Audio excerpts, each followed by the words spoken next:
excited. I get excited easily. It's a problem I have. Hey, so what happened is I went to my young cousin's wedding. Very nice. Great people, had a great time. Now, my entire family is mad at me just because I signed the wedding book. Congratulations on your starter marriage. I mean, seriously, why is that a problem? I'm supposed to lie? Look at his face. These kids, I think, get 2 or 3 years, maybe. They get some lovely gifts, get a tax break, a little experience. 2 or 3 years, it's longer than his last job. It's longer than my last job. So it's a very positive message. I don't get it. It doesn't make any sense. And today, I'll tell you what happened. Today, my nephew called me. This is actually true. He called me, told me he's getting engaged. So I said, that's nice. That's good. I said, but seriously, I do that one bit about, a young couple getting married, and this is gonna fuck up my mindset. You couldn't wait till tomorrow, or you could say, Susie, want to marry me and tell me tomorrow, but didn't work. You didn't think so either, but anyhow. So let me just ask you a question. Just by show of hands, how many people here can tell that I was adopted? Can you just? Well, I can, because I know. I already know the answer, but you can tell. You can tell, right? Well, but now, in all fairness, I was only adopted one time, so it's kind of a little hard to tell.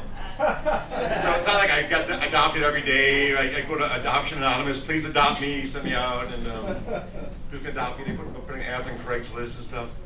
Although I have to say, if Brad and Angelina ever make up their mind, God willing, they're going to adopt me. So it's pretty exciting.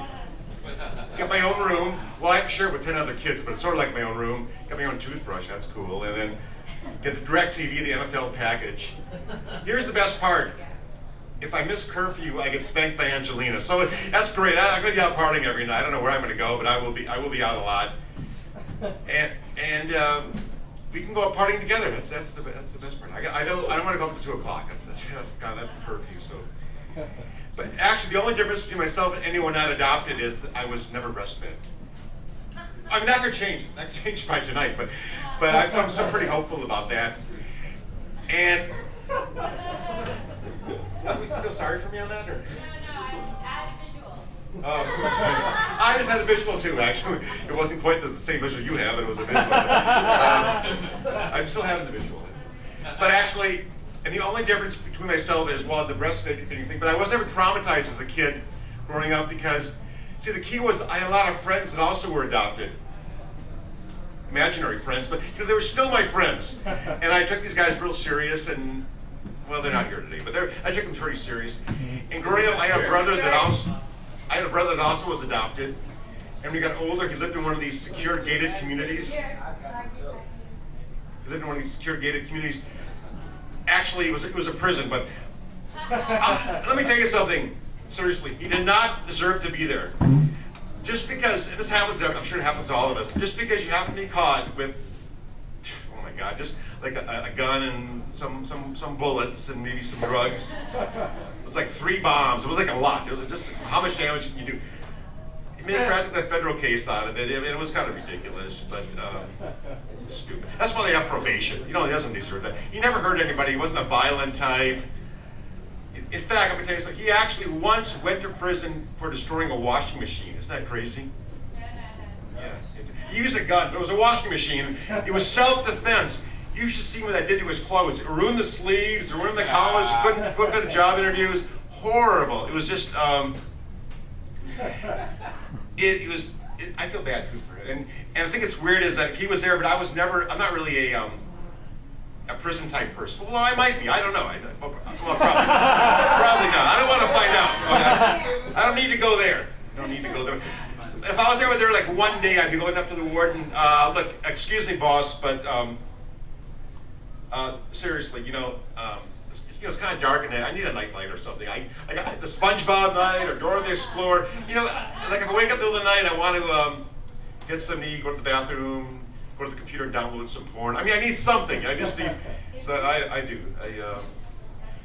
And one thing that's kind of exciting is that right now, I am up for I can tell you this. I'm up for a major award. It's much bigger than like a silly Emmy award. I am up for Patient of the Month Thank you. From my urologist. It's pretty exciting. This is not a slam dunk. Our biggest competition, I got these Siamese twins. You know, this pisses me off. Just because you got two guys with one penis, they get the whole sympathy vote. And the word on the street is actually two guys and two penises involved. They're kind of hiding one, and that happens a lot. But are you hiding your penis? No, I don't want to even know it. But it's not very, it's not pretty. And I'm not embarrassed to tell you this. Look, it happens to a lot of guys. I went to the doctor. I've had some erection issues.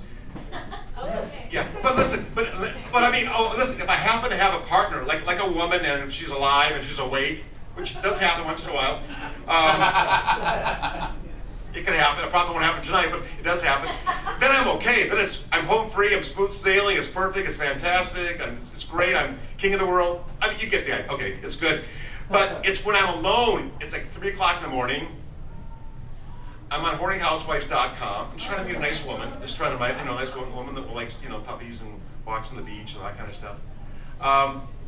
It's tough. They say they want to see my equipment, and I don't think they meant my printer. And I couldn't perform, and it was tough. I said, you're gonna have to come over here with your little disposable camera and get the picture. But you're gonna begin the picture. But I'm not. It's just not gonna work right now. And it just wasn't pretty. But and the only thing else about my urologist that's kind of odd. Well, I mean, to me it's odd. Maybe to you it makes sense. But when I go there, why do I have to see his penis? It's just, I don't know. It's a waiting room, Doc. I mean, it's just a picture, but it's still, it's not appropriate. How do all those people get in the picture? I don't want to know that. And you're probably wondering, yes, I appropriated. Well, not by myself. I mean, I've been told to do it by myself, but I did it with a partner. When I was married, the one day we had sex, well, actually it was at night. It was 10 o'clock. 10:15 actually, but we had sex, and I remember thinking it would be really nice if I could pass on my ADD genes on to somebody else. Well, not to just a stranger walking down the street. I mean, to make a kid and have them grow up and go to school or whatever. So anyhow, I now have a 15-year-old daughter. She doesn't hear this kind of stuff, but she has a 15-year-old daughter. And 2 years ago, I actually appeared with her. We appeared together in the play Annie. No, that's true. So it was great. Had a wonderful time, wonderful experience. Only complaint, I just got sick and tired of wearing that stupid little red wig. It was just so annoying. I've been typecast as an adoptee. Oh God, find the fucking dog. It was too much.